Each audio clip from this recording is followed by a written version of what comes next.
L'autoportrait de Vincent. Vincent posa son verre d'eau sur la table. Cela faisait longtemps qu'il ne touchait plus au mauvais vin ou à l'absinthe. Il se rassit et reprit sa lettre. C'était rare qu'il écrivît à sa sœur, mais lorsqu'il le faisait, c'était toujours en faisant le récit de nombreux détails personnels, mais aussi de réflexions sur la nature même de son travail de peintre.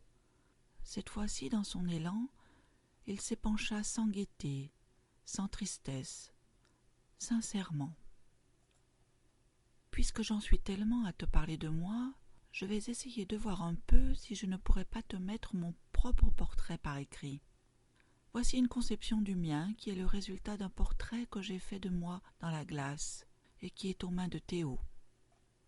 Un visage gris-rose et des yeux verts, les cheveux couleur de cendre, un front ridé et autour de la bouche, raide et comme en bois, une barbe très rouge, un peu en pagaille et triste, mais les lèvres sont pleines, un sarrau bleu de toile grossière et une palette avec du jaune citron, du vermillon, du vert véronèse, du bleu de cobalt, enfin toutes les couleurs sur la palette, excepté l'orangé de la barbe, rien que des couleurs pures.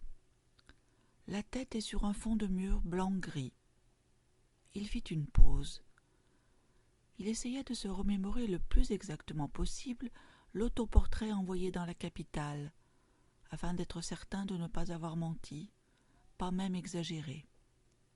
Son frère et sa sœur connaissaient sa fidélité légendaire. Il aimait trop la vérité pour la corrompre, même si la société aurait bien voulu. Et puis il voulait montrer la supériorité de l'impressionnisme sur la simple photographie, car la ressemblance recherchée est plus profonde. Seulement il devait se décrire tel qu'il était pour pouvoir comparer et saisir la différence. Aussi se remit-il à écrire. Pour l'instant je suis tout différent, n'ayant plus ni cheveux ni barbe, l'un et l'autre constamment coupés ras. En outre, du gris vert rose, mon visage a passé au gris orangé, et je porte un vêtement blanc au lieu d'un bleu, et je suis toujours couvert de poussière, chargé comme un porc-épic, hérissé de bâtons, chevalets, toiles et autres fourniments. Seuls les yeux verts sont restés les mêmes, mais une autre couleur intervient dans le portrait, celle d'un chapeau de paille jaune, comme en portent chez nous les frontaliers. Enfin, une petite pipe très noire. Il relut ce qu'il venait d'écrire. Il ne manqua pas de sourire. C'était bien lui. C'était 2 fois lui.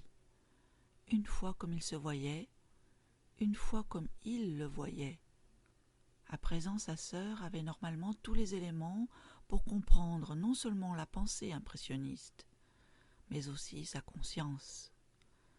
Ce n'était pas uniquement de post-impressionniste dont il était question, mais de la vision humaine du monde.